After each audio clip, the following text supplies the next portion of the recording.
to show the jury that this whole thing started over something that was, in my opinion, dumb to begin with. And then now we know that it's not even supported by evidence. Clearly she has taken back her initial statements that she made to her boyfriend. And, I think the jury could look into this and find that this was more ridiculous than it should have been, and find the victim in a more sympathetic role that he otherwise would be. Yeah, and quite frankly, that's a great point. The victim has not been center stage. A lot of trials, the victim is on people's mind throughout. If it is a young victim, it's inherent. But sometimes prosecutors do a good job of humanizing a victim. They didn't do that in the opening. Right. They did it here. And would you do it in the closing? Bring back the life of Raul Ortiz and bring him into the jurors' minds and say, this guy died over nothing. Absolutely. Absolutely. He died over nothing. The initial allegations, while never could support the idea that you go onto somebody's property and assault them, now appear to be unfounded or certainly impeached. Again, he was on his own property, minding his own business. It doesn't appear he did anything inappropriate in any way, shape, or form. So, I think it's going to be extremely important to bring the humanity out of this gentleman, and especially, Ted, in light of the fact that the defense is going to put forth a self-defense argument, right? So, the argument has to be, the jury has to believe that Mr. Robertson did something so egregious that,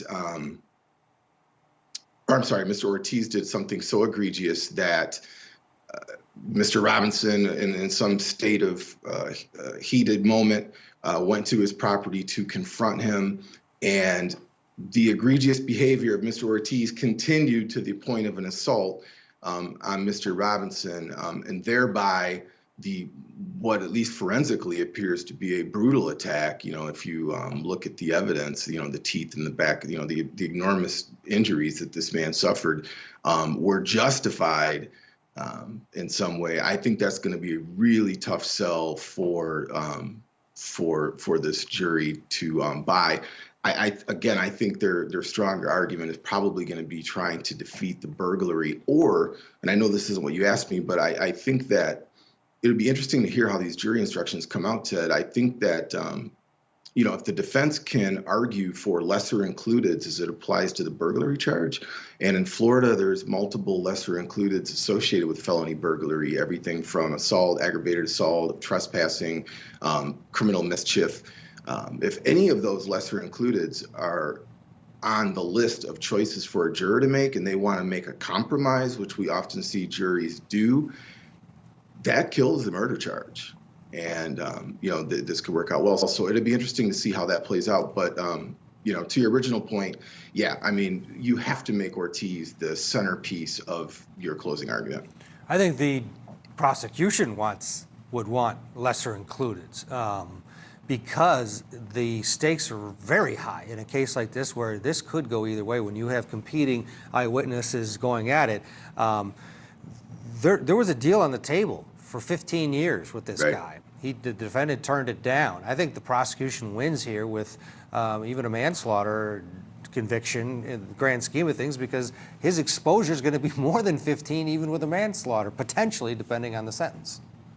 Yeah, no, I agree. And, again, I think until we see the jury instructions and what's presented to them as far as choices, we won't know whether or not good decisions or bad decisions have been made. But 15 years is a lot of time for a manslaughter charge. And, even with a conviction and a lesser included, presuming they get those instructions, he probably is right where he would have been with that plea. So unless he's convicted of first-degree murder or something close to it, that probably wasn't a bad call to turn down the 15 years. Risky, but probably statistically not a bad call. Yeah, well, and we're seeing it play out. It's not the strongest case we've seen, definitely here on Court TV. For the defense, is it about the burglary? Is it about he didn't go on the property, or is it more about he was struck first and this was self-defense? What's going to strike a chord here with this jury, especially now that we know that one of the jurors said, well, men like to fight, to other jurors? That's come out in their discussions that came out yesterday? Yeah, no, that's a great question. Burglary. So this case, it's going to, how educated is the jury going to be during the course of closing arguments? Because I believe that it's fair to say that the majority of our community would hear burglary and visualize somebody climbing through a window, entering a door for the purpose of stealing a purse, and so on and so on.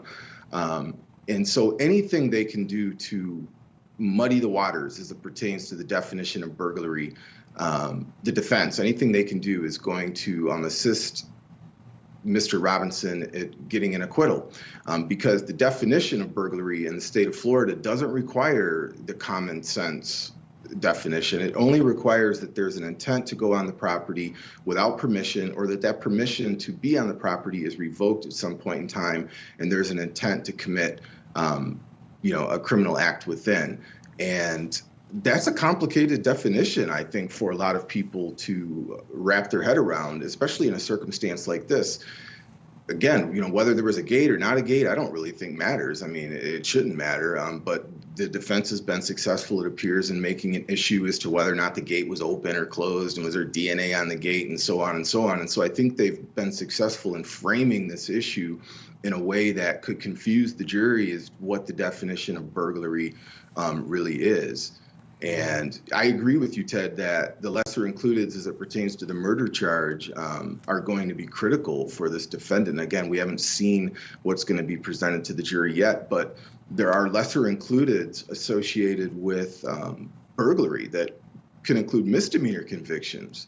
And if, in fact, the jury finds that he wasn't intending to commit a felony on that property when he entered it, the felony murder could go away entirely. All right, we'll have to wait and see. The judge and the attorneys are still haggling over jury instructions. We'll step aside, take a break. We'll dip into the courtroom.